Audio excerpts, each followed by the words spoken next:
right, we are live, everyone. Hello, everyone. Welcome to our May Mental Health Awareness Month. As you guys come on, I know I haven't done a live in a long time. Come in, tell us where you're from. Share. This is going to be a rich conversation. I'm going to give you a few moments until you come on. I'm going to share in my group. Shout out to Single Soup Pray if you guys are on today. This is our mental health awareness live. We will be talking about mental health and life coaching. As you guys come in, tell us where you're from. Comment. We can't see who you are unless you comment. And feel free to share to your timeline. This is going to be a great conversation tonight. So I am Coach Danielle Pyle. I am the founder of Coaching Out Loud Life Coaching, and this is a great topic we will be discussing today.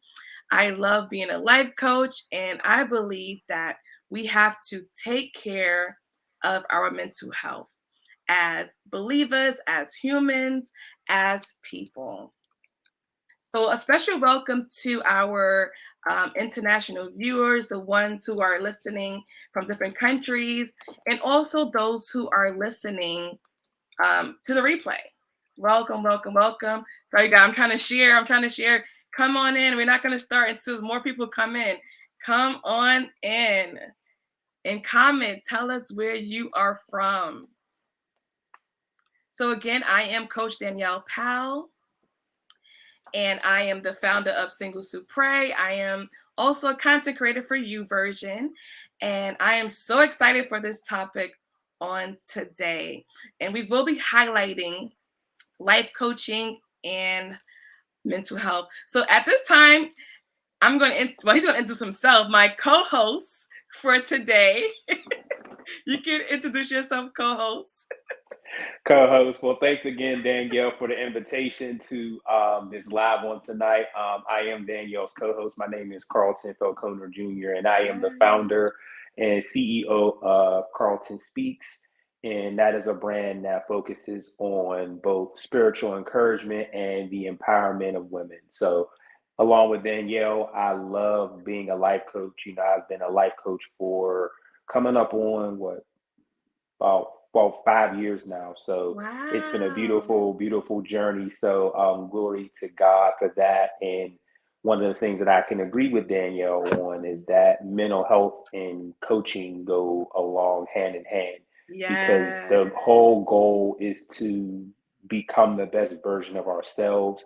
And we can't become the best version of ourselves if our mental and spiritual health is not in the right place. So if you haven't already done so, please share the live, share it. And I promise you, that's not just for us.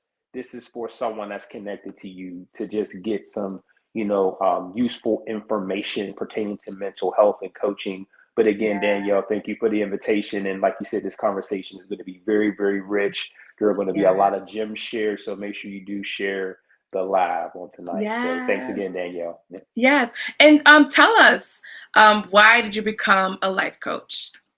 Well, becoming a life coach, when I was looking at my brand as a whole, as I mentioned, it was focused on spiritual encouragement and women empowerment.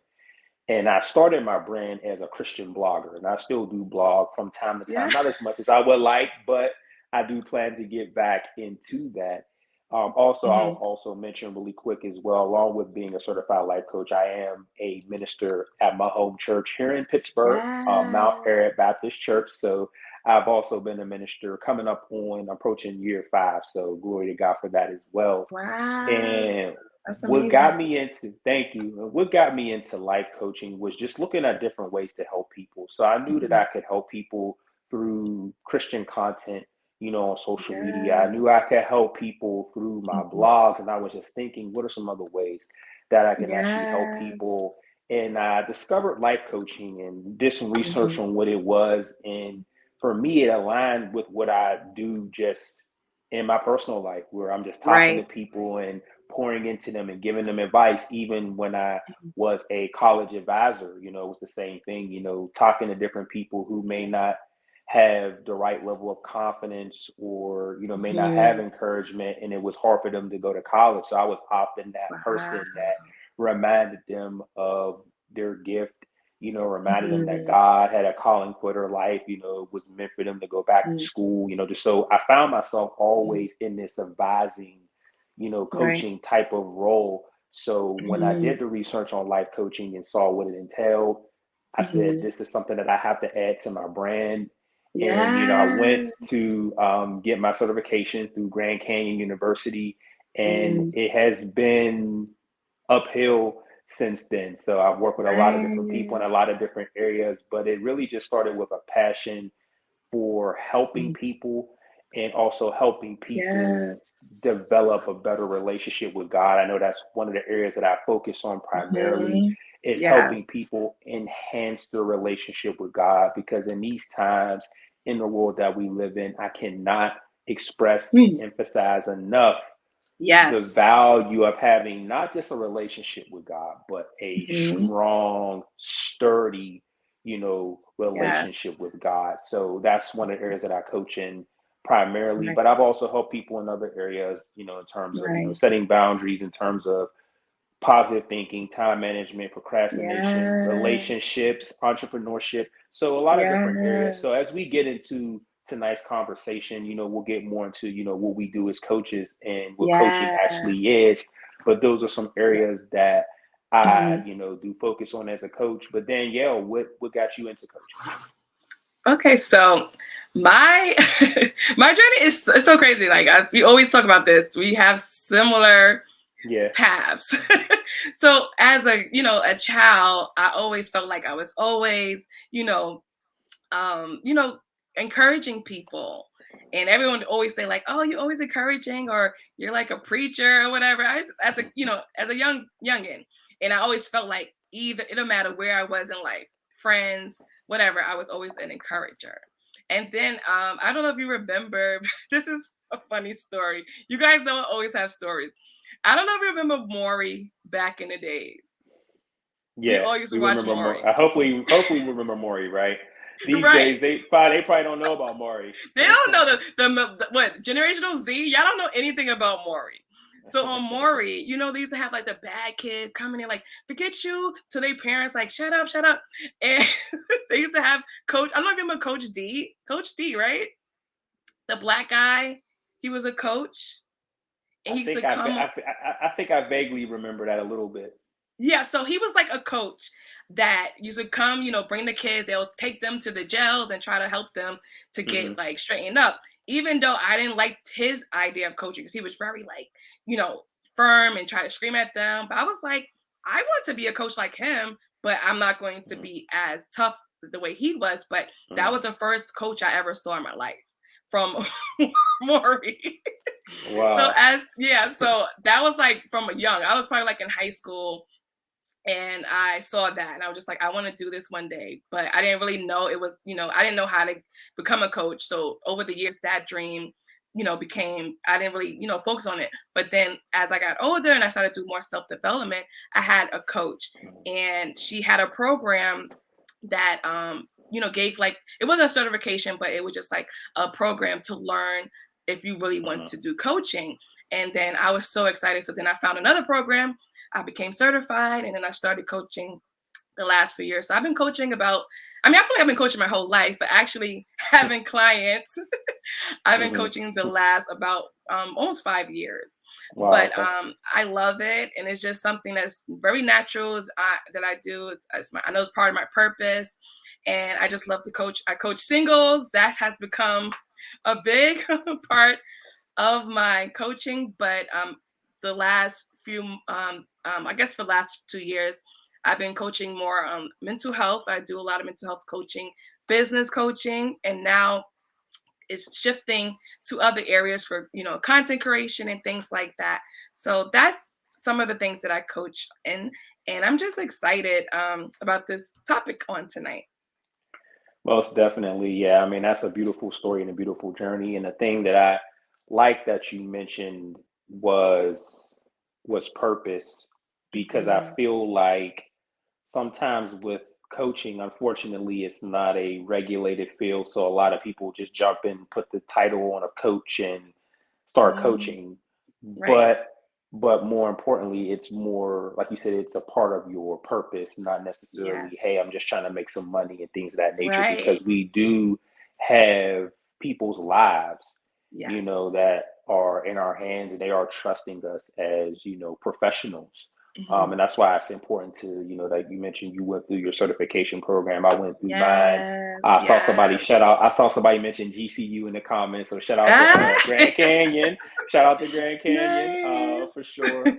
So Yes. it's important to. That's why I value the work that I did, because God is Mhm. going to actually trust us with Right.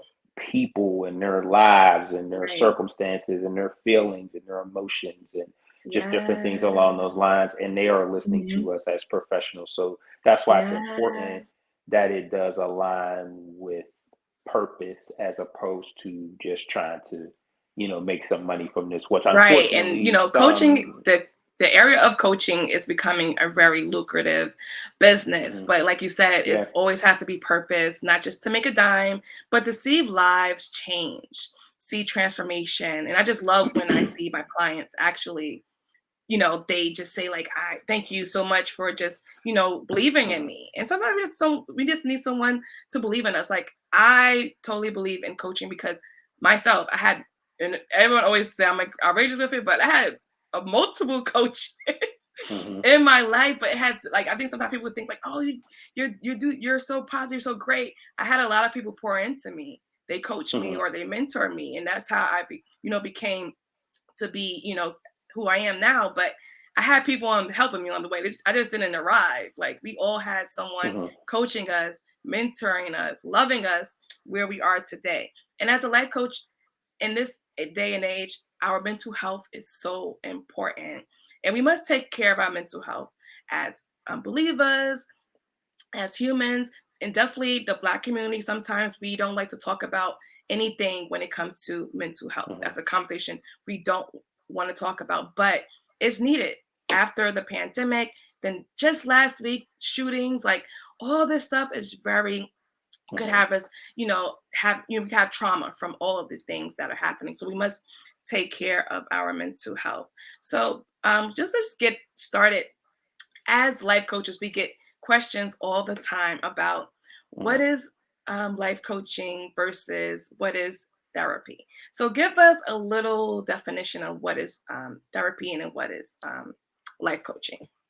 Right, and that's a big thing. Well, one of the main questions a lot of people feel like, is this therapy? And I feel like a lot of times when you hear the word therapy, there are some trigger words. As soon as people hear therapy, they automatically shut down. They automatically say, I'm not Mm, interested. Because number yes. one, even the perspective on both therapy and coaching, a lot of times, number one, we have Mhm. to eliminate this perspective that if you're seeking either therapy or Mm, coaching, that something is wrong.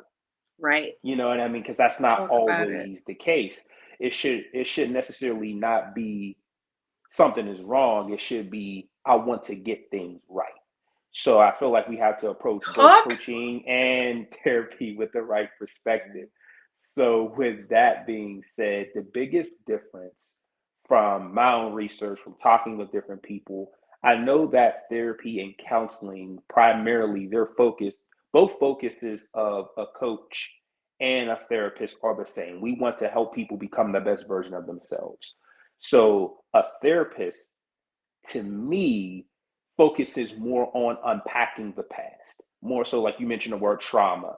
So let's talk about your trauma, talk about your past, like, what are some things, why are you feeling this way? And it's more so focused on the past.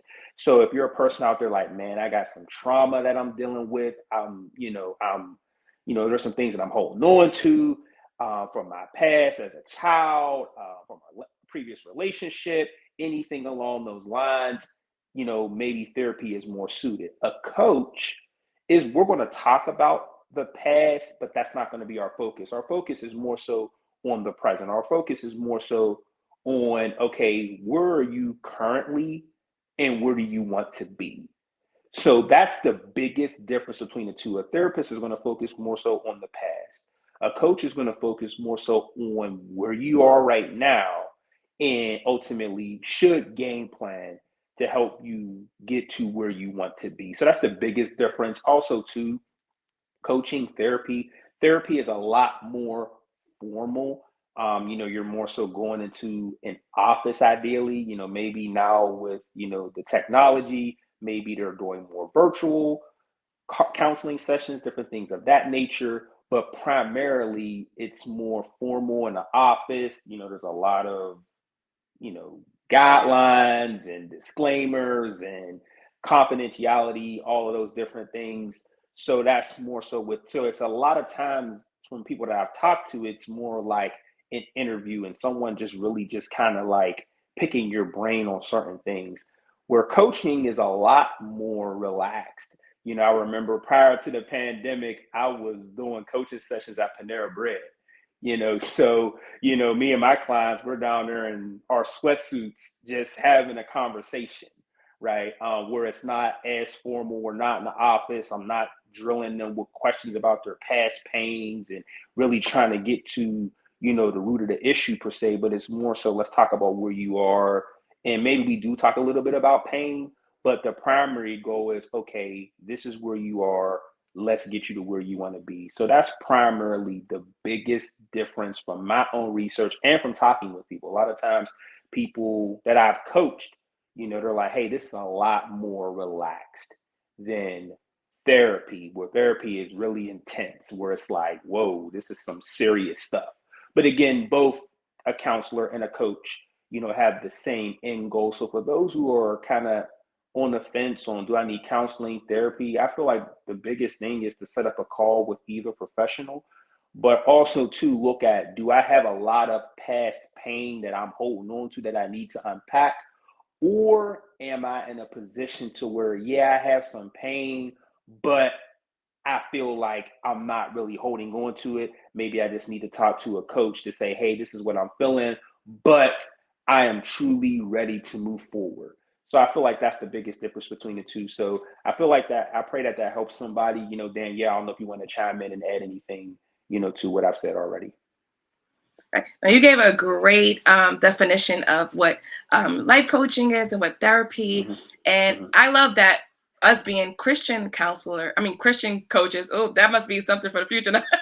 Yeah, you never Christian, know. you never know. Prophesying right now. But I love about what being Christian coaches is that we can pray for people, and in certain things like we're able to, even though we're not really going too much in the past, we are able to dive a little deeper, you know because of we have we're Christian coaches, and it's ways where we can really dive in about certain things. And I always tell people I believe in therapy and a coach. If you could do both, do both. Definitely, if you do feel like there are some things that you just can't get past by, you can't get past the pain, or you just can't get past the pain of your childhood, you may need to probably go to therapy first and then come back to coaching. Or if it's not that deep, you can do both. And I always tell my clients, if I feel like they need both, do both if you can do it. Because sometimes, some people can do both at the same time. But being having a coach is good for your mental health. Having a therapist is good for your mental health. And I think we should try to, get those resources while we can. If coaches are available, therapists are available, really start to use these services for our better health, because this pandemic has been hard. I know we are so strong as people, but sometimes we Right. just need a coach to, give us encouragement, to push us. I know for me, and I'm being real right now, transparent, because I know a lot of people look at me as very driven and goal driven, and I am. But there are times where I have, trouble getting goals done. And that's why I have a coach that can push me. So thank you so much for that definition. It was very helpful. I hope it's helping someone out there. If you're thinking about getting coaching, feel free to keep tuning in. We're going to talk more about different aspects of coaching. So as you guys come in, welcome. This is Mental Health Awareness Month. So we are talking about mental health and life coaching. I am Coach Danielle Pyle. I have Carlton Falconer Jr. all the way from Pittsburgh. And we are just having a casual conversation about mental health. And I hope you guys comment, share. I know you guys know me from Singles Who Pray, but this conversation is for everyone. It's not just for the singles. This is for all people. All right, so let's talk about, one moment, guys. I'm like pulling my notes. You guys know I always have some notes, even if it's casual. I like to have an outline, okay? So just comment, tell us where you are from. Let us know where you are from.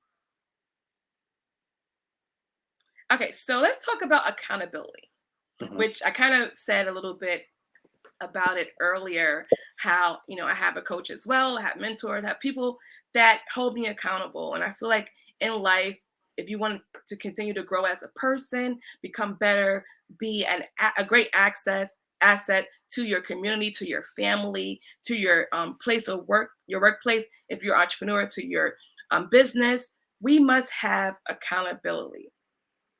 Even in relationships, we just need to have accountability about certain things. So, how do you hold your clients accountable? Right, and that's a very good question, Danielle. I feel like accountability, just speaking broadly, I do feel like accountability is something that unfortunately has kind of diminished.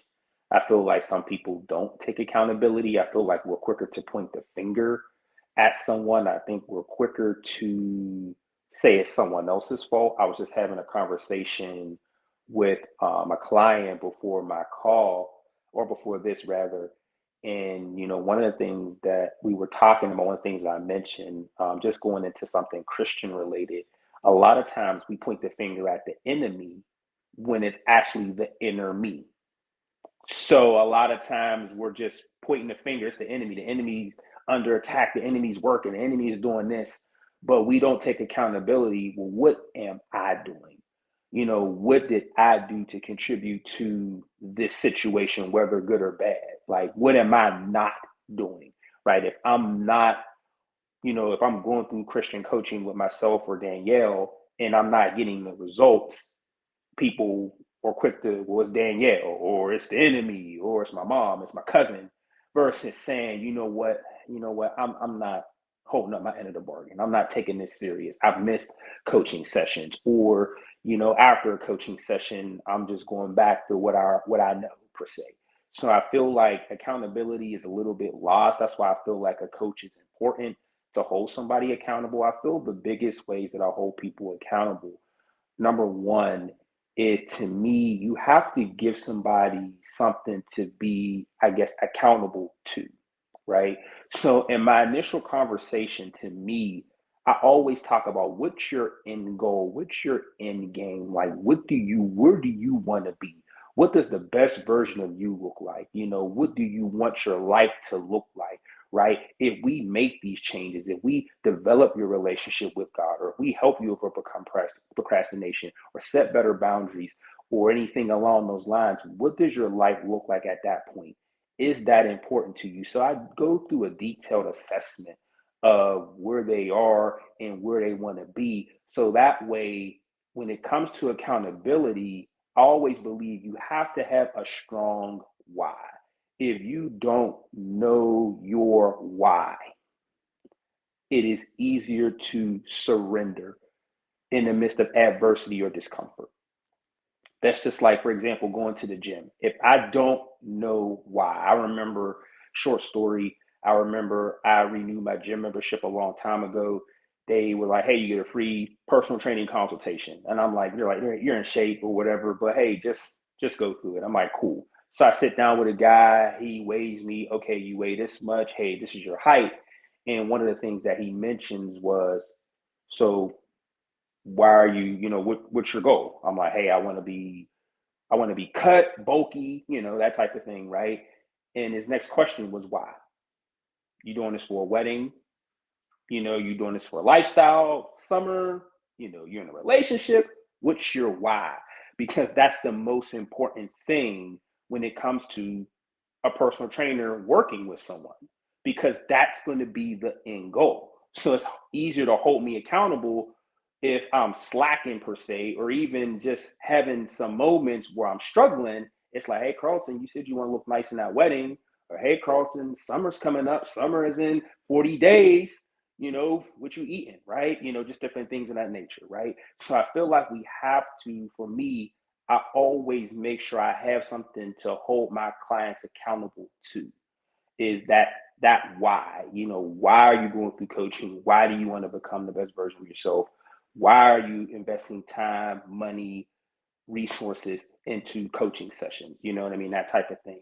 Also, too, I look at assignments, right? In terms of tangible assignments, giving them something to take away and work on their own, right? So I feel like that helps me hold them accountable as well. And it kind of goes into the next thing, which is application. So I feel like the struggle just in general with a lot of things is application. I feel a lot of us have information, but we're not focusing on application. And that's why a lot of times when I coach people in a Christian realm, I always mention to them that the Bible is not just meant for information or inspiration, but the Bible is meant for application. Like an old phrase says, knowledge is power. I don't believe knowledge is power, because you can have a lot of knowledge, but it's not powerful until you apply it. So I feel like to hold them accountable, always put them in practical scenarios. How would you apply this? So if we're working on time management, okay, how are you going to apply the time management techniques, the structure, the system that we have in place? How are we going to apply this to your specific life? Not just a person A's life, but your specific life as a single mother of two. How are you going to apply this in your life? Hey, how are you going to apply this at work? How are you going to apply this, co-parenting or in a relationship, different things of that nature? So those are some different ways that I hold people accountable. So in the next session, it's like, hey, how did that go? What did you work on? Tell me some takeaways from your assignment. Tell me some takeaways from your reading. What did you gain from this video? What did you gain from our last session? And it puts them in a position to hold them accountable, but it's also genuine accountability as well. It's not just feeding them an assignment, but it's more so showing them this is the reason why I'm giving you this to work on, to read, different things of that nature. So that just gives some people an insight on how I coach. I'm pretty sure you have some ways that you hold people accountable, Danielle, but this is just for someone who's watching, who wants to get a feel of what life coaching is. That's what it entails. It's all genuine, and it does revolve around accountability, assignments, application, and also understanding a strong why. What is your why? Like, why are you working towards a better version of you? Or why do you want to start a business? Or why do you want to become a husband? Why do you want to become a wife? Why do you want to become a father? Why do you want to manage your time better? Because it makes it a lot easier to hold somebody accountable. Because if you don't know why somebody wants to do something, if you don't know why someone wants to be in a relationship, it's going to be hard to hold that person accountable at that point. So where you're trying to help them apply, but they're like, I don't even know if I want to be in a relationship. I want to be single. So now it's like, I have nothing to hold you accountable to. But if you told me in conversation that, hey, I want to be a wife, I want to be a husband, right? I want to be a mother. Now, when things are getting tough, well, you said you want to be a mother. You said you want to be a wife. You said you want to be a husband. You said you want to be an entrepreneur.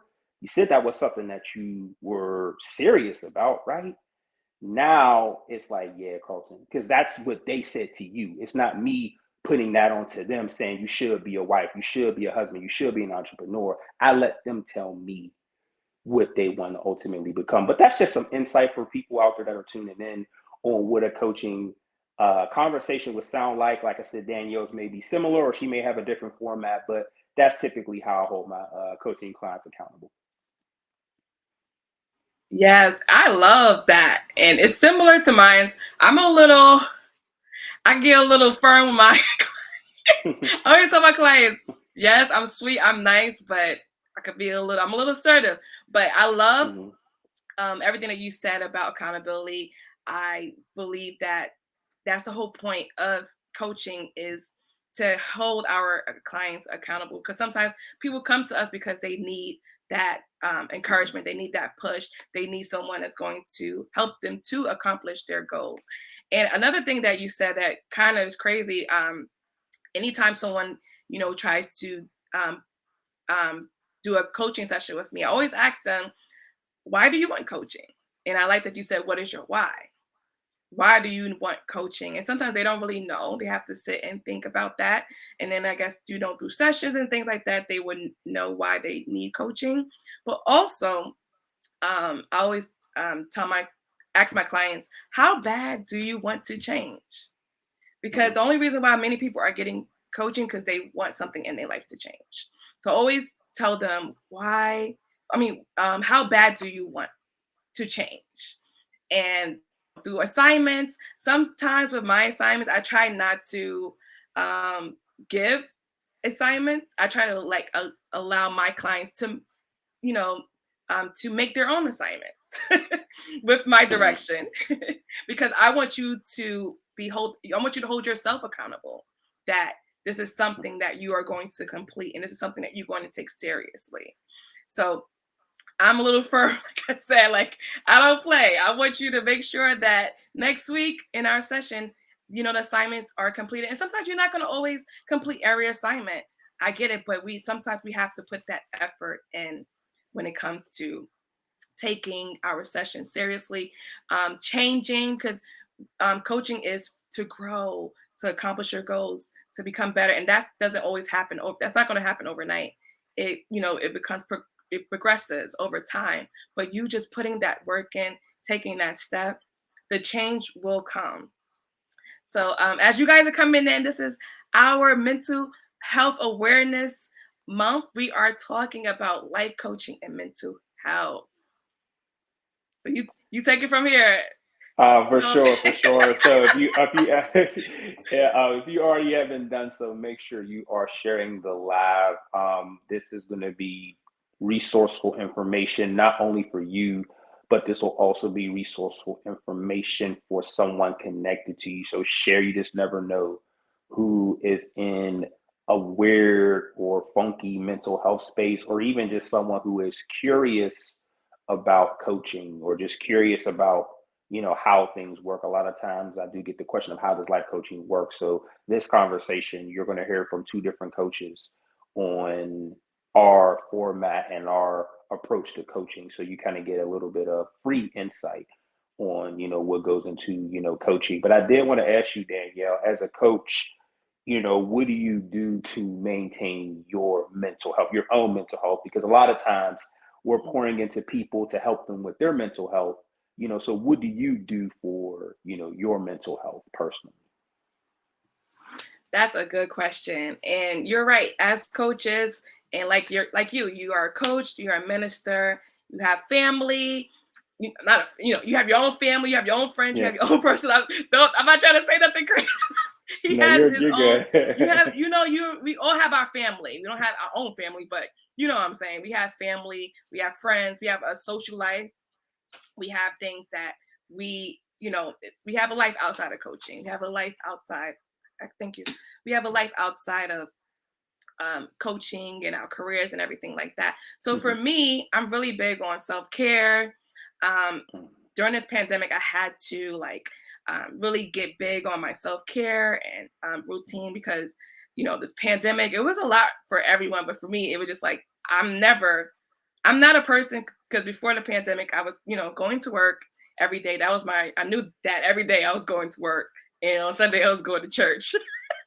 So those two things never changed for me. But outside of that, I was, I had a life. Like I would go out with my friends, go to events. I'm really big on going to networking events and just, having my own life, doing things I like to do, thriving. in my single life. So when that stopped, it was kind of really hard because I never like I like to be in the house. I'm not gonna say I don't like to be in the house. I'm a homebody, but I like to get out the house here and there. So, but being stuck in the house and New York was on lock. Like I know some states they didn't experience the lockdown like we did. It was like New York was the most craziest lockdown we ever like probably China was, it was very hard for them as well. But New York, it was strict lockdown. There was curfews, like it was crazy. So I was like, I can't go outside, I can't do anything. So during that time, I just started to like, I did this 75 hard challenge. I don't know if you guys heard of that, but because I gained weight during the pandemic. So I was like, I gotta lose weight. So I did the 75 hard challenge, and it was where you will work out. You had to work out twice a day, one workout outside and one indoor. So that made me go outside more. So going out, and I never really go outside. Like if I would work out, I'll probably go to the gym. But like I said, that was not happening. Everything was locked down, so you couldn't go to the gym. So I started to walk outside, and that was something that I enjoyed. That was like my self care routine, going outside, getting sun, getting even in the cold. I was going outside in 30-degree weather, walking because I was so committed to this challenge. But doing this challenge, it birthed really good habits out of me. I started to work like to this day, I have to work out every single day. Like it's something that I have to do, and it's something for me that's a form of self care because it makes me, happier. It makes me. It's just a good routine for me. And other things that I do, and I made a whole devotional about this, is affirmations. You guys, not a plug or anything like that, but if you follow me, you guys Mhm. know that I have devotionals on YouVersion. So I did a devotional for singles because I feel like we have to speak the right words. So it's something that I, do daily. Try to speak positively, even when I don't feel positive. I try to, speak and making my affirmations biblical affirmations, speaking the word of God, even regular affirmations. But I would put in some biblical affirmations, make a scripture, something that I would say, and also prayer, meditation. We don't really talk too much about mindfulness because that's not really something that Christians do, but I use my own type of mindfulness, which is meditation. I, meditate through prayer or just sitting silent, something that I like to do. Having boundaries, which I think we're going to talk about later. That is something that has helped me with my mental health because I was always a yes person. Yes, yes, yes. In the last few years, I don't say no to everything, but sometimes I do say no. Or if I don't want to do something, I'm not going to do it. It depends. But that's something that has helped me with my mental health, and also just having a good circle of friends, family, people that you can always call to pray for you. And just sometimes too, and I'm going to say this on the live because this is something I'm going to announce probably later this week, a social media detox. And I'm taking one soon, guys. So I'll do a more formal announcement soon. Social media detox, staying off of social media because definitely, we're both life coaches. You are doing your thing with content, and that can be time consuming because even though you don't want to be on social media all the time, but you have a brand and you have things that you work hard on, and you always posting. All of us are always posting because that's how we empower Mhm. people, encourage people. But sometimes I need a break from social media, so that has helped me. Sometimes you'll see me probably take a month off, or 3 weeks from social media so I can just not be on social media. And that helps me actually, my mental health a lot. And I think more people should do that. Step away from social media, step away. I'm not a phone person, so I don't want to say phone because I don't be on the phone like that. But social media is definitely something that helps me with my mental health. And I just say doing things I love. Like I love being by the water. If I go away, I make sure I try to go somewhere that has a beach because I love being by the water. It calms me.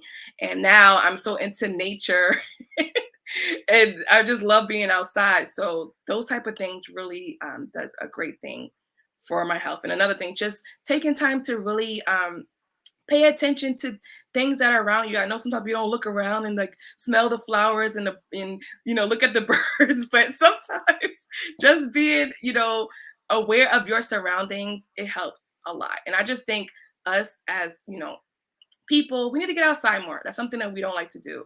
And that's it. I know I'm talking a lot. So tell me, what just happened? Are we here, guys? You guys, are we here? Yeah, we're still here, Okay, I okay. think. Okay, so you guys, I'm such a storyteller. So tell me, Carlton, what is something that you do to help with your mental health? I know you're probably gonna say basketball, working out in the gym, but Yeah, yeah. No, I feel like I'm a lot of things that you mentioned. I think just as a whole, I feel like we have to do things that pour back into us, do things that make us happy, do things that put us in the right, mental, physical, spiritual space. So that, for me does include, as you mentioned, working out. That's something that always puts me back in a good space. Sports, things of that nature, being active, but also, watching sports, going to sporting events. So I feel like for mental health, I'll mention this. I pray that it does help people. One reason that we're always drained, it's not because we're always on go. Sometimes we're drained because we're not doing enough things that pour back into us. You know what I mean? Because especially as coaches, we're pouring, pouring, pouring, and it also can happen with our clients. I've worked with a lot of clients on self care, where I've talked with, let's say, single mothers of multiple children, where it's like, hey, work, kids, those are my priorities. I don't have time for self care, but that in the long run becomes detrimental to their development and different things of that nature. So that's why I do help people with self care, because I'm like, if you're not pouring back into yourself, are you really the best version of you? Are you the best parent that you can be? Do you have the best relationship with God that you can have? Just different things of that nature. So that's why I realized too, I'll also mention this, and you probably can agree, Danielle, as well. As coaches, we have to understand the call of coaching and what that means. And for me, I realized that I can't pour into people, because you can't pour from an empty cup. I can't give what I don't have.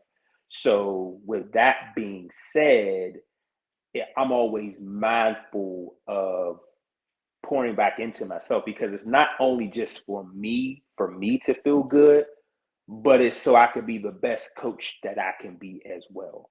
Because at the end of the day, can I really coach someone to become their full potential if I'm at 20 or 30% of myself? So that's just something that we got to keep in mind. So that's why I take care of myself. So it's not only for me, but it's also for the people that God is connecting me to. So some of the things, like I said, we got to figure out, what do we like to do. So for me, it is a lot of working out, it is sports. Also I enjoy, writing. Sometimes I do like naps. So sometimes it is getting my rest. Just different things of that nature. Sometimes, I like to eat. So sometimes I will go out to a restaurant by myself, different things of that nature. So it's just doing things that allow you to recharge, replenish, refresh yourself. Because again, it's important as coaches, because again, we are being trusted with lives, and people are trusting us. So I feel like we have to, pour into ourselves as coaches, but also as, anyone who's watching on the live, you have to pour into yourself, because that allows you to be the best version of yourself, whether it's an entrepreneur, a mother, employee. If you're trying to, get back in the gym, you got to be the best version of yourself. So I feel like you have to take care of your mental health, outside of work, parenting, things of that sort. But right along the lines of the things that, that Danielle mentioned, I feel like we have to do more things that pour into who we are. yes, and I totally agree. And definitely about the empty cup thing. That's why I love that question that you asked earlier about mental health, what we do for our mental health, because God has Mhm. entrusted us with people's lives to, and if we are like going through we go through stuff anyway as people, but what are we doing so that we can pour back into them? And I love that we cannot pour from an empty cup. So while we are still like on mental health, let's talk about what are some daily strategies that a person can do to look after their own mental health. We already, stated what we do. What is some ways, some Uh-huh. strategies that a person could implement into their daily life? There are a few things that come to mind when I think about the strategies in terms of mental health. I cannot, obviously, it's pulsing in my spirit. You got to have a relationship with God. So, am I spending time with God, and how am I spending time with God? And I always emphasize uninterrupted time with God, because when it comes to time with God, to me, it has to be uninterrupted. A lot of times we try to multitask when it comes to time with God.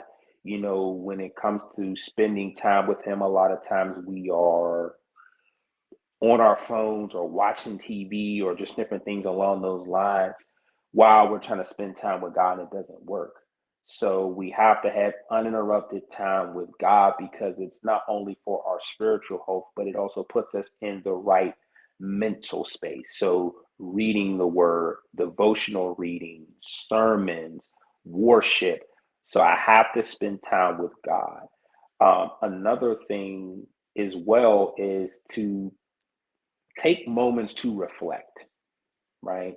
Because one of the things that happens, and I pray that this helps somebody, busyness keeps us from being off balance,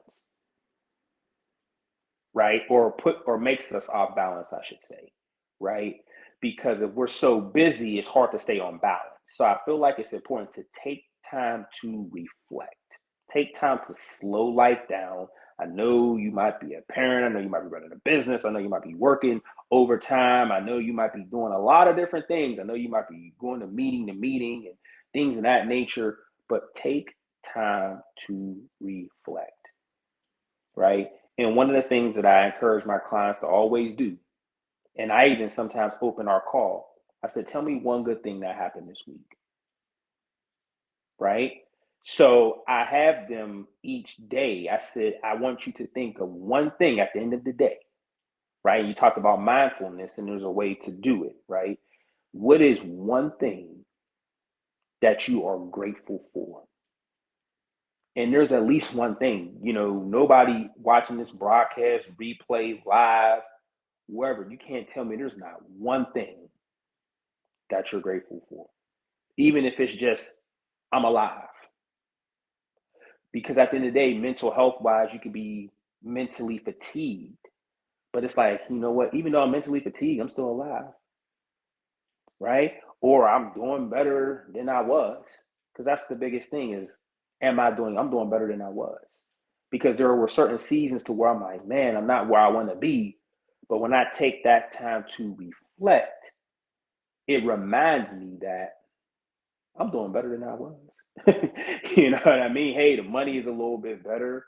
My heart is a little more healed from a breakup. Hey, entrepreneurship is going a little bit better, right? Hey, I'm at least working with one more coaching client. So again, and it looks like that person mentioned a gratitude list every day. That's a very good strategy, because when it puts things into the right perspective, a lot of times our mental health becomes fog and we become fatigued, is because we're not taking that time to reflect on the goodness of God and what we're grateful for. So I feel like a gratitude list, whether you make a whole list or it's just one thing. Hey, I'm grateful for life today. Tomorrow, I'm grateful for a roof over my head. I'm grateful that I woke up in a bed. I'm grateful that I woke up in my right mind. I'm grateful that I knew my name. Little things along those lines.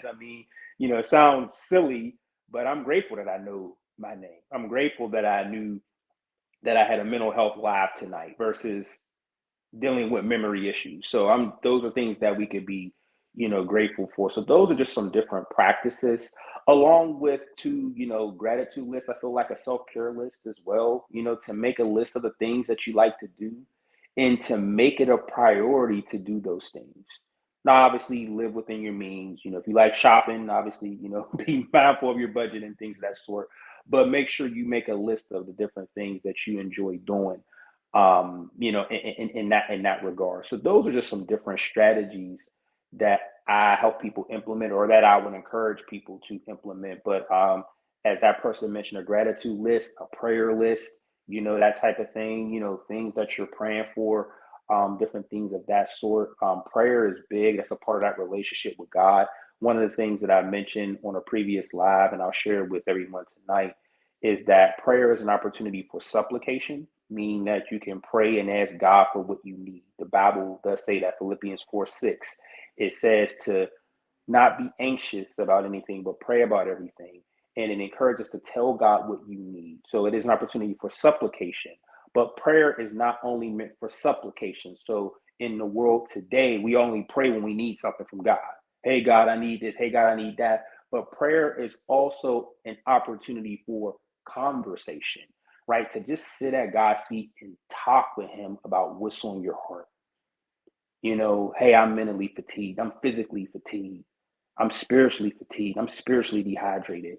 So it's just having that conversation with God, because here's what happens. God might not change your situation, but God may change your perspective of that situation. So you may be praying for better finances, but God may just change your perspective to where it's like, I don't need better finances. I just need better management of my finances, right? Or, hey, I don't need a better body to work on. I just need to work better on my body. You know what I mean? So that conversation with God is going to change our perspective, because God doesn't always change the circumstances. A lot of times God will change our perspective. So when we're dealing with mental health and we're not in the right mental space, talking with God should shift us into the right mental space. I've been listening to this song by Charles Butler Jr. talking about the blood. And one of the things that he mentions is you can't talk about the blood and remain the same. So I've been screaming about the blood all week long. So you can't talk about the blood and remain the same. So you can't talk to God and come out still feeling down and out. You should at least be a little bit better. You might not be exactly where you want to be, but you should be at least a little bit better than you came in. So those are just some different strategies. Again, I pray that everyone can take those things down mentally or write them down. But those are different ways to maintain your mental health as a Christian man or woman of God.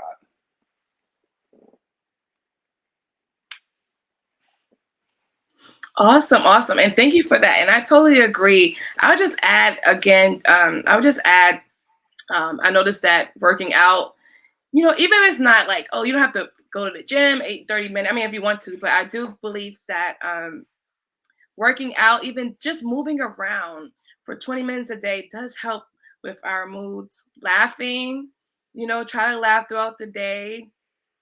Also, like you said, prayer is, we singles who pray, we know prayer is so essential to, like, I know that sometimes we forget to pray at night. Like, I'm being real, because like sometimes you just fall, you're like, I'm a pray, but then you fall asleep. But make it your daily routine. The minute you get up in the morning, don't check your social media, pray, and you see how your day goes. And and think about doing something. It doesn't have to be something big. Doing stuff for others throughout the day. So it could be a small gesture. It could just say, like, opening the door for someone, let them come in, not just slamming the door behind you. Like, just doing small things. Like, if you have it to maybe buy somebody's coffee behind you. I don't know. Like, it's just certain things, just doing things or just helping out other people in your life that helps a lot. And then she mentioned earlier a gratitude list, journaling. I am big on journaling now. Like, for a long time, I would not journal because I have really bad handwriting. Sometimes I would look at my handwriting and I don't understand what I wrote because I have really bad handwriting. So I would not journal for a long time. I would just write everything in my notepad in my phone.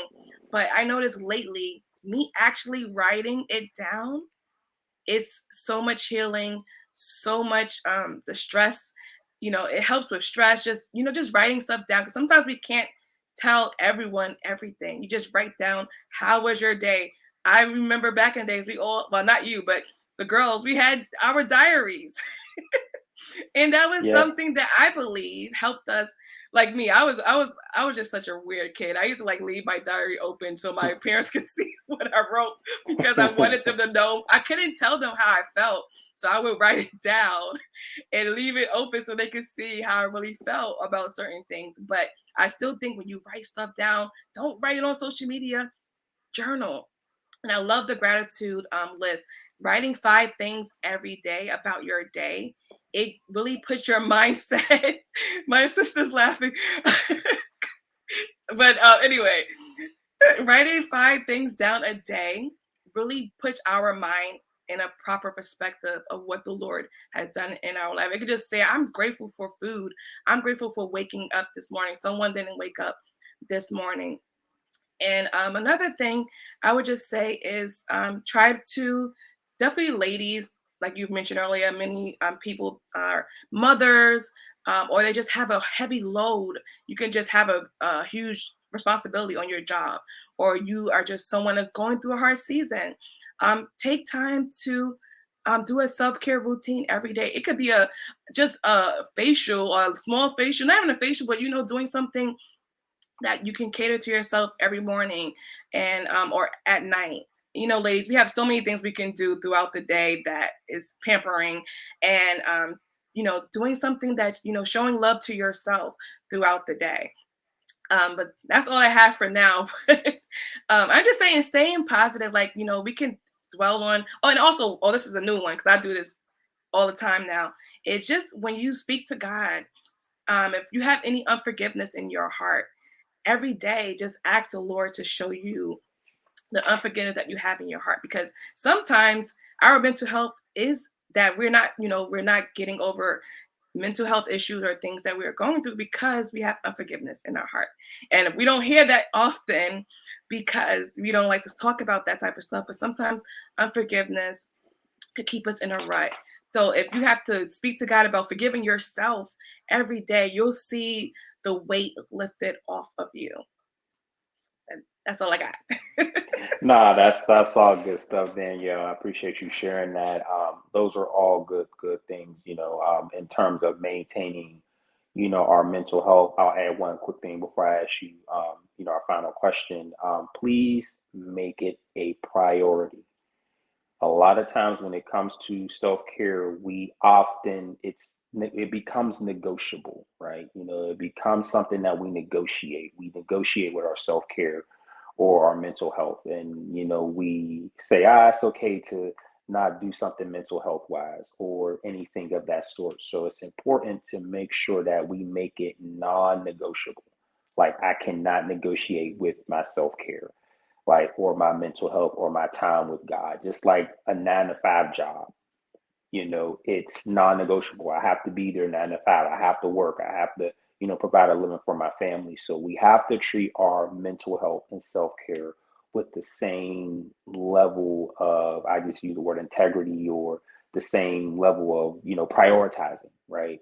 So that's just something that I'll add briefly, is just make it a priority. Don't negotiate with your self-care, different things of that nature. If you have a self-care list and there's 5 things you want to do, if a part of it is, reading a book, taking a bubble bath, doing a social media detox, do not negotiate.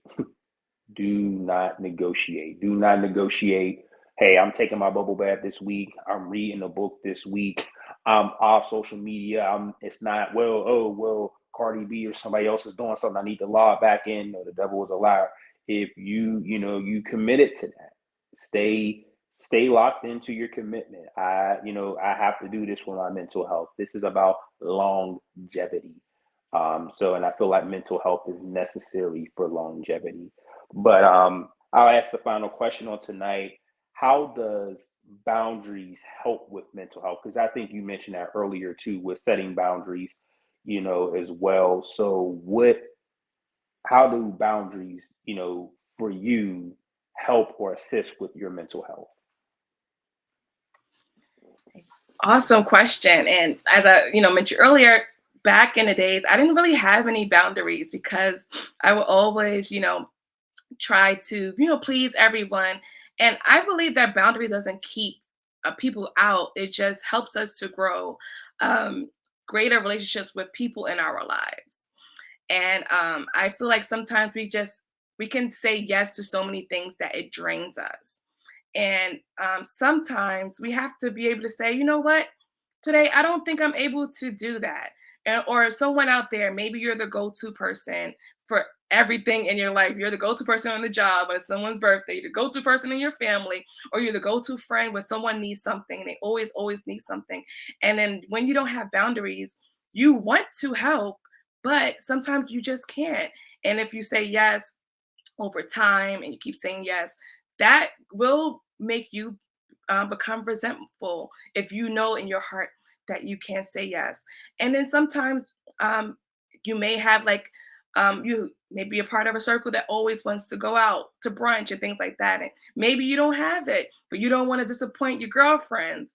But you have to put yourself, or you have a goal that you have in mind, a money goal, and you don't want to spend money, but you don't have any boundaries in place to say no, to say I can't do it. Or, you may have a family member that asks for money all the time, and you just can't help them because you want them to grow in their finances. You want them to become more dependent on themselves when it comes to finances, but you have to put boundaries in place so that that person could stop being so dependent on you for certain things.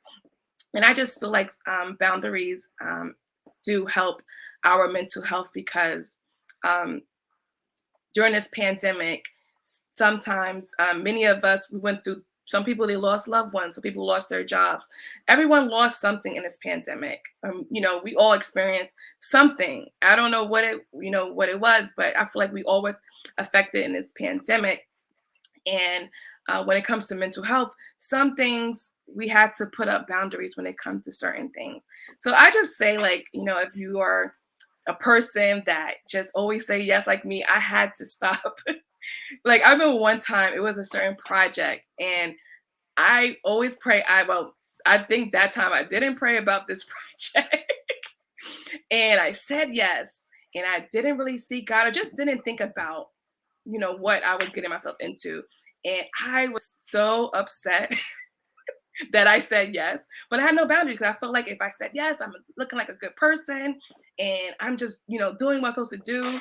But I wasn't supposed to say yes to that project, and I was so unhappy this whole project. And I mean, like, if you're on your job, certain conversations, that's another thing that helped me with boundaries. When I was on the workplace, certain conversations I'm just not going to have with you. And I don't care if you call me like the mean girl, because I know I'm not mean. I'm just not gonna have this conversation with you. And I feel like once you could be very like me, I'm a sweet person, but sometimes you're just like, you know what? I don't feel comfortable talking about that.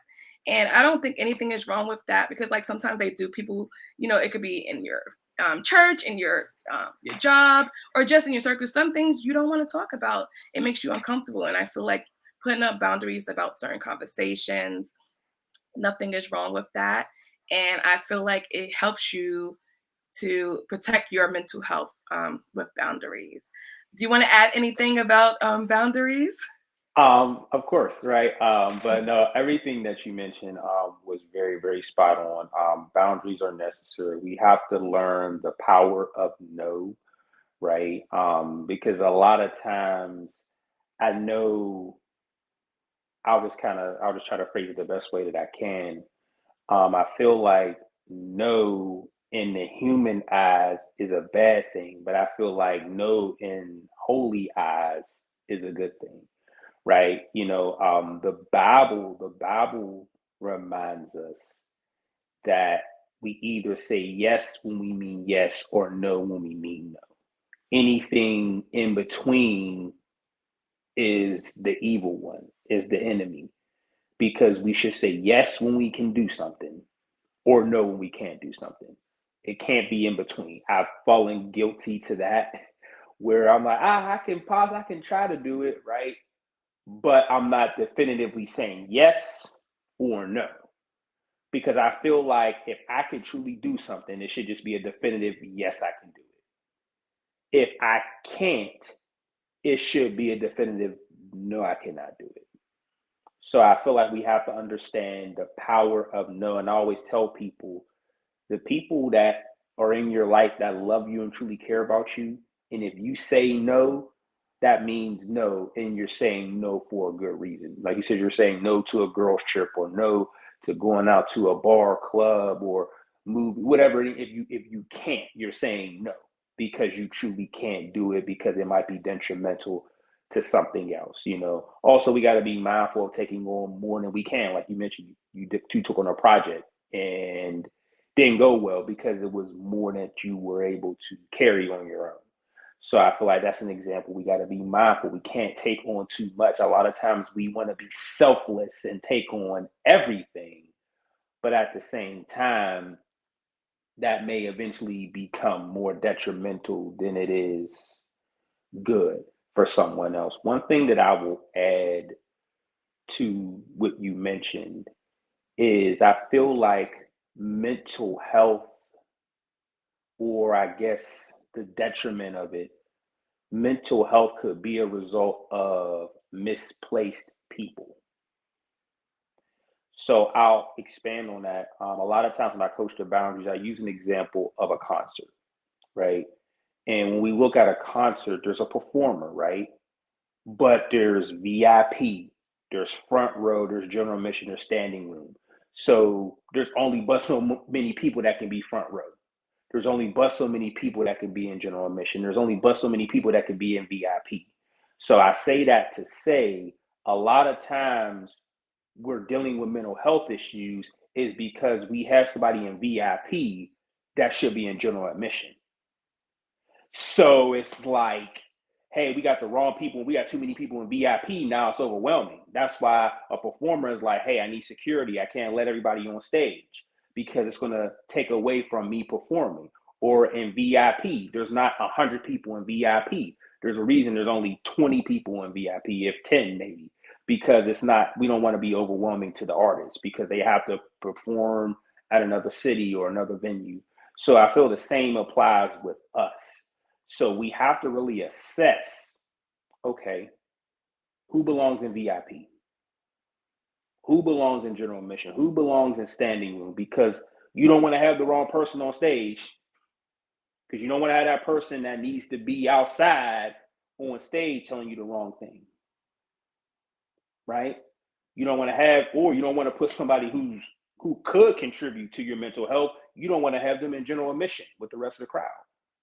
So you got to really be mindful of where you place people. Like I said, mental health issues are often a result of misplaced people. You got to look at, where am I placing people in my life? What boundaries need to be set? Do I have a boundary? And boundaries don't always have to be rude, aggressive, nasty. It doesn't have to be, this is me and this, it doesn't have to be that way, right? Some people always talk about, I'm going to tell it like it is, and it always got to be rude. You can still tell it like it is and it be nice, right? Hey, in this season of my life, I can't have you in VIP. In this season of my life, you might have to be general admission. You might have to watch from afar. I know with this call on my life, I know that as I look forward to, I'm in school for my master in divinity. I'm looking at, pastoral positions. I know that everybody can't be in VIP.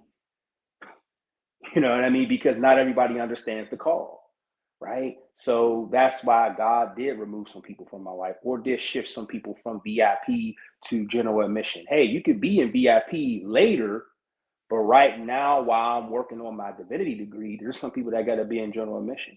Sometimes God is the only person that needs to be in VIP. So we got to learn to set those boundaries of, where do we place the people in our lives? So that's just an aspect that I coach to in terms of boundaries, but it's very, very important to our mental health, having the right people in the right places, because you got the wrong people in your ear, because you could be praying and spending time with God. You could be reading your devotional, but like the Bible says, bad company corrupts good character. So if you got the wrong person in your ear after you just prayed, or after you just read a devotional, that devotional might get canceled out. That's why faith and fear can't live in the same household, because fear will cancel out our faith. So that's something that we gotta, be mindful of. Like I said, bad company corrupts good character. Bad company doesn't always have to be people. It could be social media. You gotta set a social media boundary. Like you said, whether it's detox, or hey, I can only spend 3 hours on social media today, or 2, or whatever the case might be. I got to set a boundary or boundary on who I follow, right? I know I have certain boundaries for who I follow and how long I'm under. Sometimes when I'm scrolling and I see certain things, I instantly log out. I got to set a boundary because the more I just scroll and see toxic things and Shade Room, and that's why I don't follow Shade Room, Baller Alert, to each its own. If you follow those sites, no shade or shot towards you, but I don't follow those pages. Why? Boundaries. That's not something that I need to put into my spirit. You are what you eat. So if I'm feeding myself Shade Room, Baller Alert, gossip, guess what? I'm going to be a gossip. But if I'm feeding myself the word of God, because the Bible says that faith comes from hearing the word. So I need to hear the word so I can feed my faith. But I can't feed my faith if I'm always on the internet, if I'm always on Shade Room and looking at gossip and who's doing what. Sometimes I don't even know what's going on in the hip hop community. Sometimes I don't know who's dating who or who did what, because it's not contributing to my calling. I got to set that boundary. So that's just something I would add along with the things that you mentioned as well. But no, your answers were very, very spot on. And you just said a mouthful. You just freed me. But you are like, you said so many good things. Like you just said, you went in. And I totally agree. Sometimes, there are boundaries because, us, we coach, we do other things in ministry. And, you have to, sometimes put out boundaries. I love your analogy of the VIP and the general Mm-hmm. audience, because like even this pandemic, it's like things shift because you are seeing the people that you always see all the time. So some relationships, friendships did shift, and then as you grow in the person that you are, if you're in ministry, whatever you can't have too many people draining you. You have to have a group, a circle of people who pour back into you. So I just love that analogy. Who needs to be in VIP? And like I said, like you said, sometimes general admission people, whatever, they are still in your life, but they don't have as much assets to Mm-hmm. you, Mm-hmm. to you like they did before. And that was me when I first gave my life back to Christ. I needed certain people that was always with me. We were actually, this is like real life. We were in VIP together. This is before Mm-hmm. Christ, before I gave my life to Christ. I, used to be in the club, and, I had my friends that were always in VIP with me. But when I changed my lifestyle, I couldn't be with them as much. They're still my friends. I love them to this day. But in the season of my life when I was trying to become the person that God called me to be, they weren't, when I was not in the club, outside my VIP section, they weren't there because I needed people. I was always with my grandmother, always with my pastors, always with my mom, and that people that I know would keep me accountable with my walk with God. So I just love that. It's so rich. And if you guys, thank you guys for staying with us all this time. We are talking about mental health and life coaching. I pray that this is helping someone. Maybe you were thinking about getting life coaching, or you were just thinking about, taking your mental health to a new level, being renewed, being refreshed, being restored. And I hope this is helping you on today. We are so glad that you guys are joining us. I am Coach Danielle Pyle. I have Carlton Falconer Jr. We are both Christian life coaches that we're just talking about how, our coaching careers and also mental health, because I feel like this conversation does not happen often in, the Black community and the Christian community and just in general. And this is something that we really need to talk about on today. So keep tuning in. We have a special guest. She's backstage right now. She in VIP. She I'm her VIP right now. So I have a special person that's on. It's been a blessing and an honor to coach her, and she has grown, blossomed, and flourished. It's just been amazing to watch her become the person that God has called her to be. And she was very open to jump on this conversation. She's just going to tell you guys a little bit about how life coaching has helped her.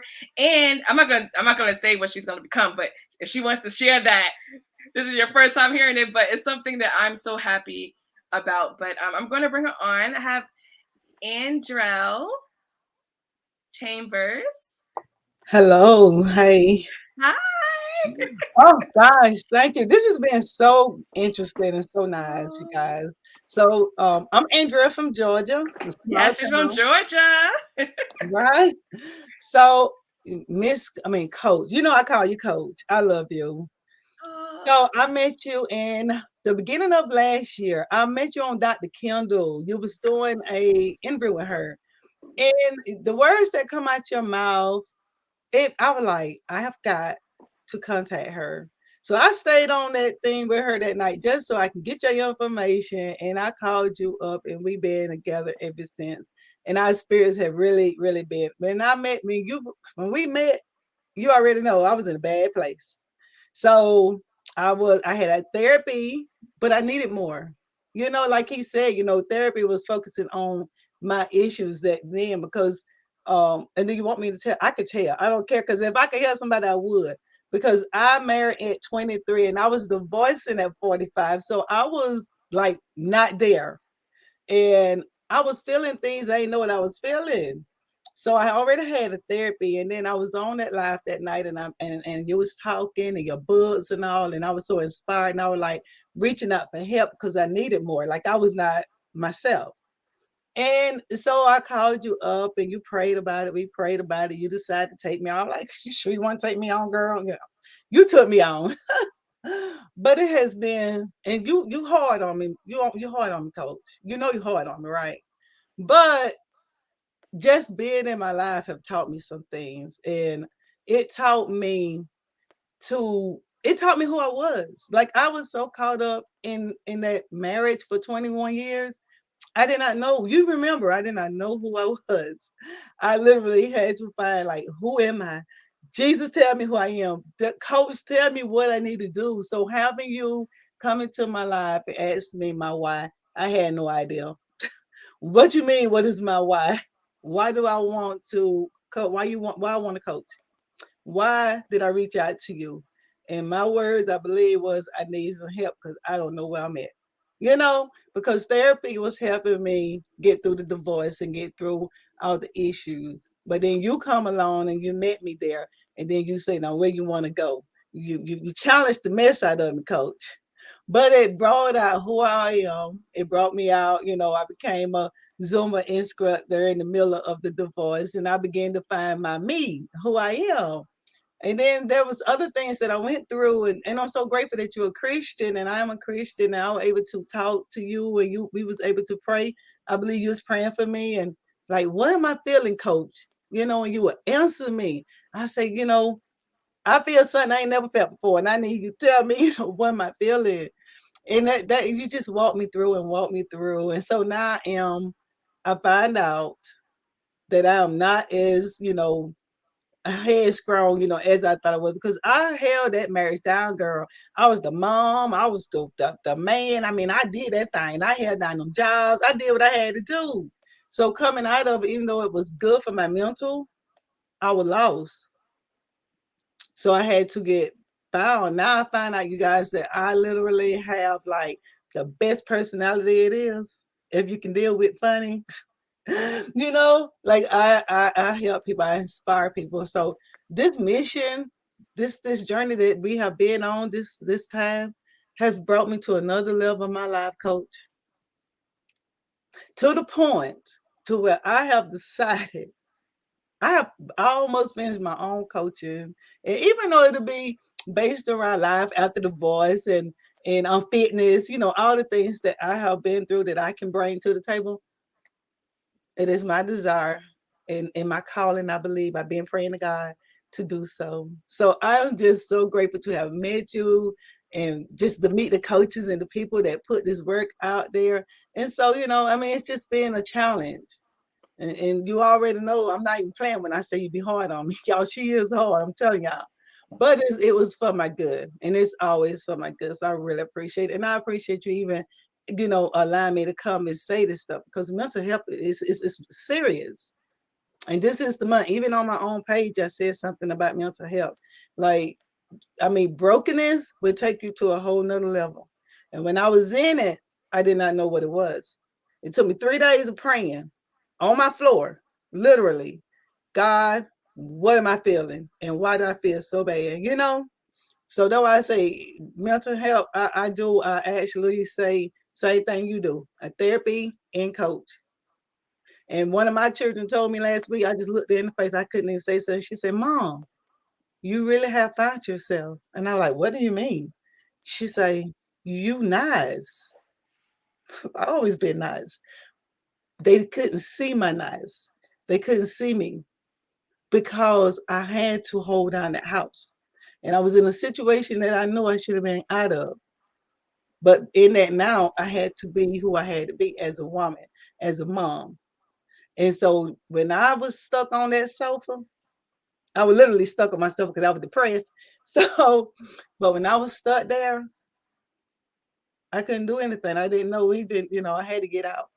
So that's why I say, and I preach it now, get help because that's why suicide rates is so high, and God did not say we cannot go to therapy.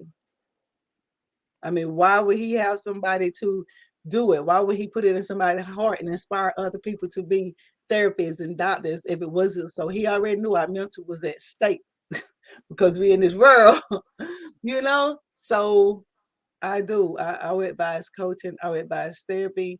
I do. I mean, even now I have told my own kids because I raised them up in chaos and that because I was married for so long with them. I told them y'all need therapy. Y'all need to get coaching.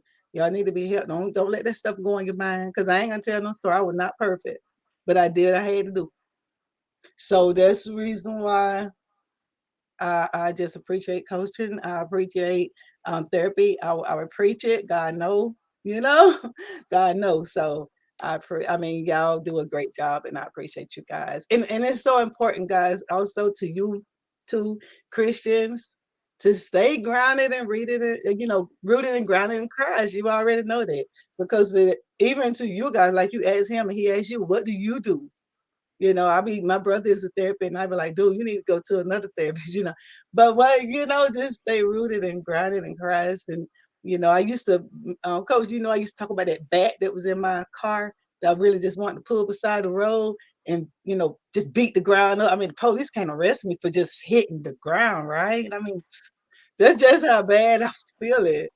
But yeah, you guys, I would talk about this thing way too long. So that's all I wanted to say. I really, get that mental help, be able to think, just like you say, reach out to therapists and coaches and do what you have to do because we need to be here for our children and we need to be here for our grandchildren. We need to be here for our community. We need to be every single thing that we go through. One thing I have found out is everything that we go through is not for us. It is for somebody else watching us. So that's good. Unless you want me to say something else, coach.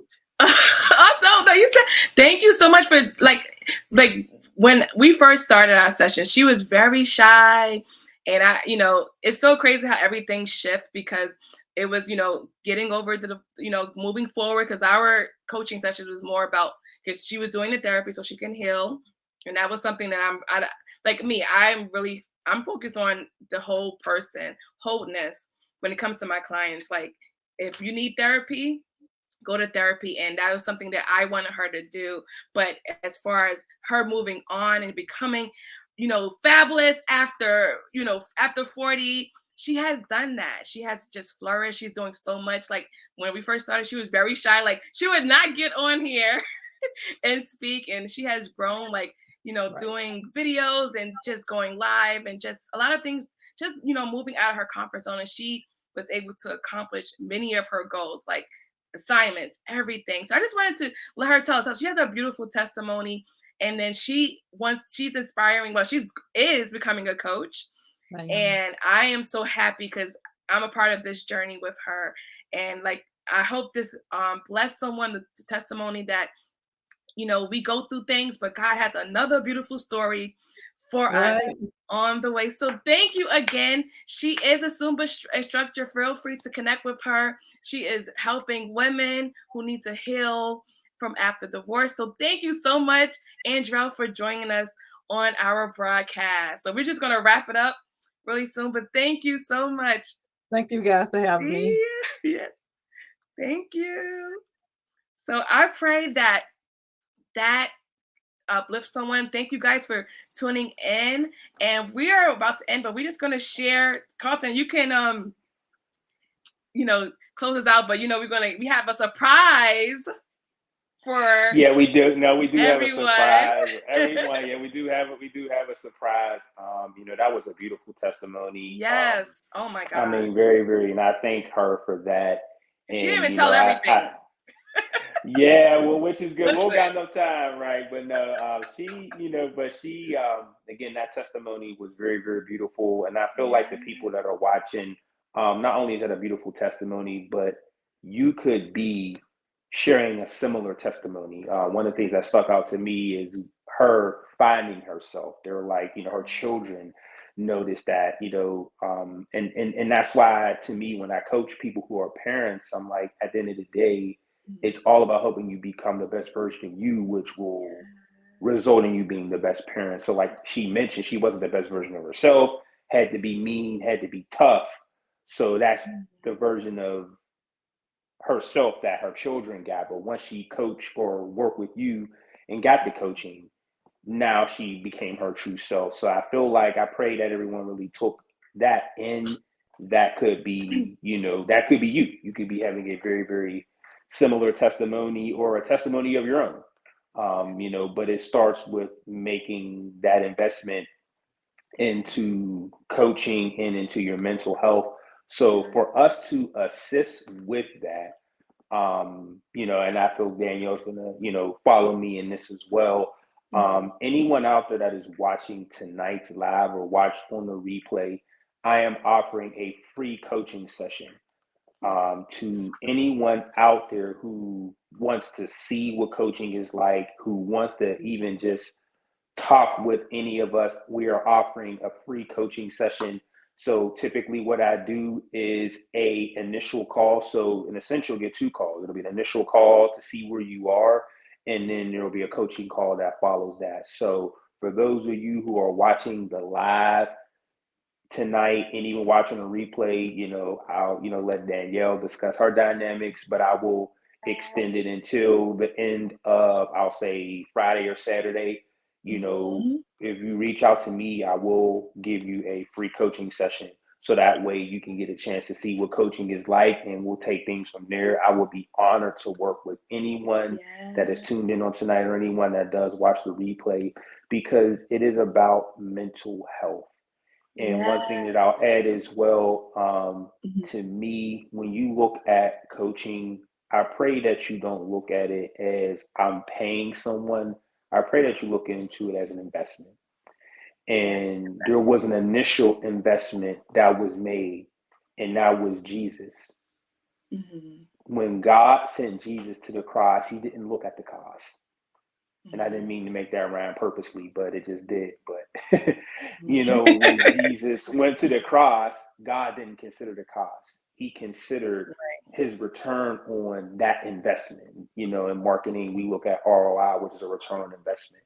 So God knew that the return on that investment would be salvation for you, Danielle, everyone on this live, right? So you got to look at as an investment. I need to invest in my mental health. I need to invest in my spiritual well-being. And I have 2 professionals, 2 certified Christian professionals who are offering to take, time out of their day to talk with me, to offer me a free coaching session. So please, if you're watching this, I will take advantage of it. I promise it's not to plug me or her as a coach, but it's just like, wow, if I'm sitting in your seat and there's at least one thing that I need to work on, or something that I said that you feel like, what, maybe I want to tap more into that, I'm taking advantage of this. So like I said, I'll extend it until the end of, Friday, Saturday afternoon. You can reach out to me and I will give you a free, coaching call, but I'll let Danielle explain her dynamics, but that's what we're offering to you. Yes. And I'm doing the same. We are both offering free coaching. My program, the way I do things is a little different.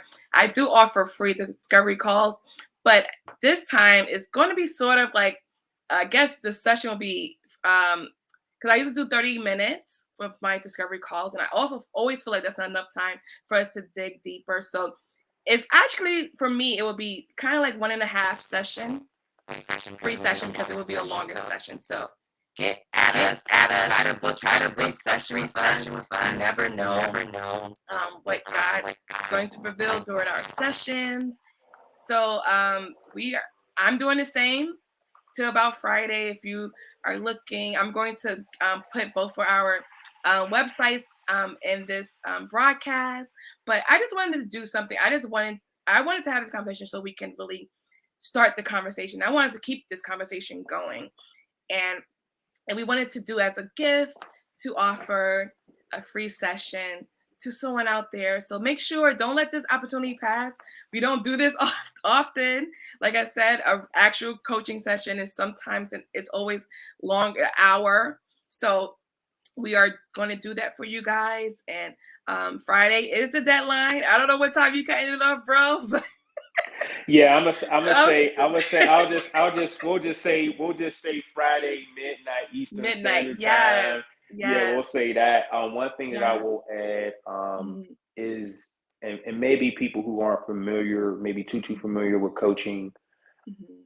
to me, this is valuable. And I promise this Yes. is not me Yes. selling a coaching call. I promise, because me and Danielle have had conversations where we've seen people charge anywhere from Mhm. $500 and up for one conversation. So let that sink in. So Yes. you're getting 500 plus dollars, you know, that type of call. Like I said, I mean, to each its own. I mean, everybody, Yeah. their price is their price. But I've Mhm. seen calls anywhere between $500 to $1,000 Yes. for And this is one free. call, and this is free. So to Yes. And we don't me, charge that much, but it not will for one call, but right, well, exactly. like that's how So lucrative this industry is. But we are giving you guys a free call. This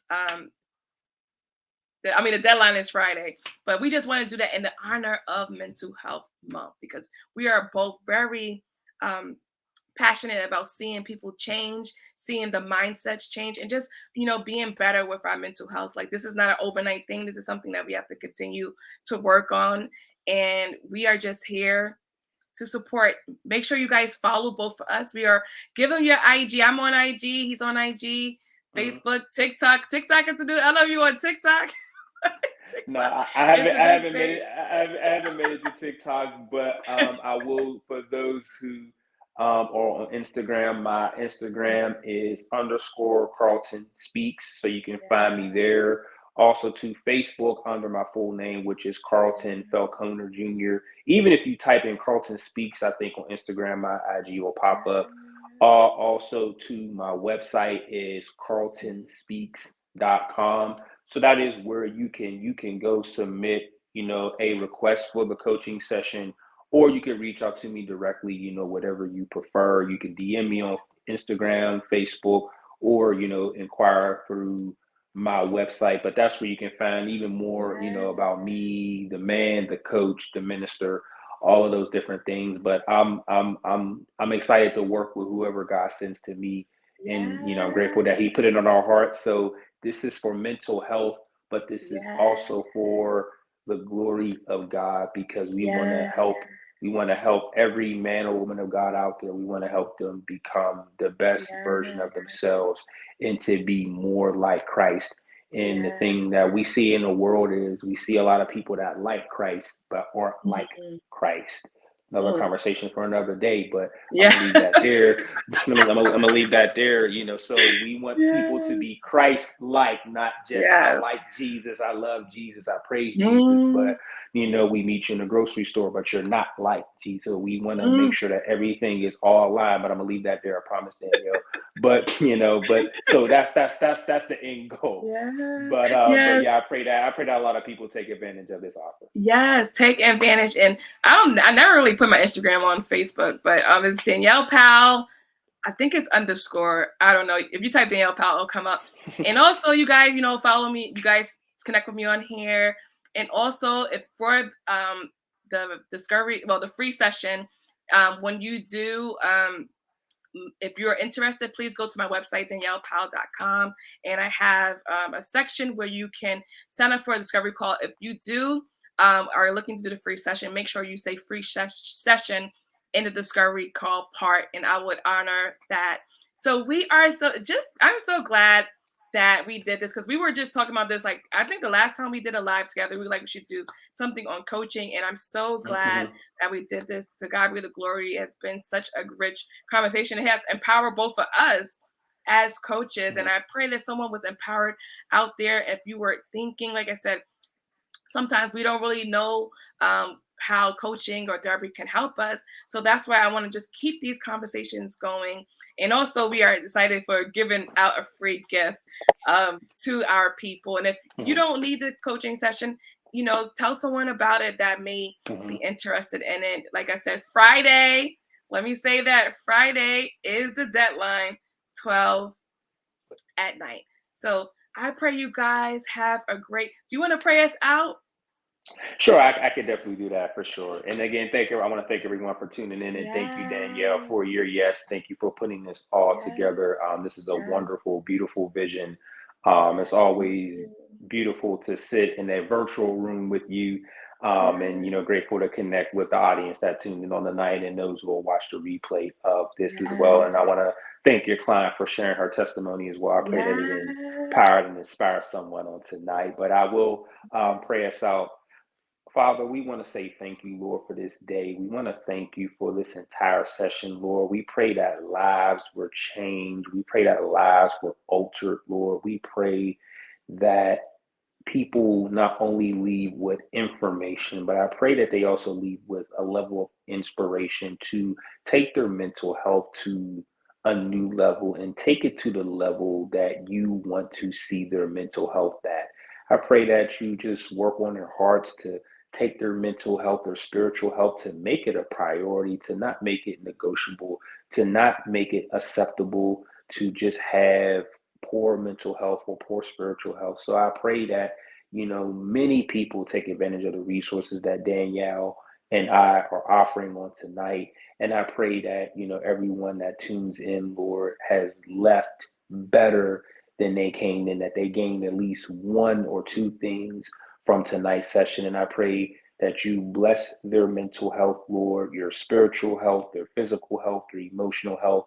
And I pray that you keep your hands on Danielle and I as we continue to do kingdom work and as we continue to coach and lead your people. Remind everyone tonight that iron truly does sharpen iron. We get better from being around like-minded people and people that are aspiring to be Christ-like. We love you, we thank you, and we count this done in your name. Amen. Amen. Thank you so much for that prayer. Thank you to everyone who stayed on the whole time viewing with us. We appreciate you.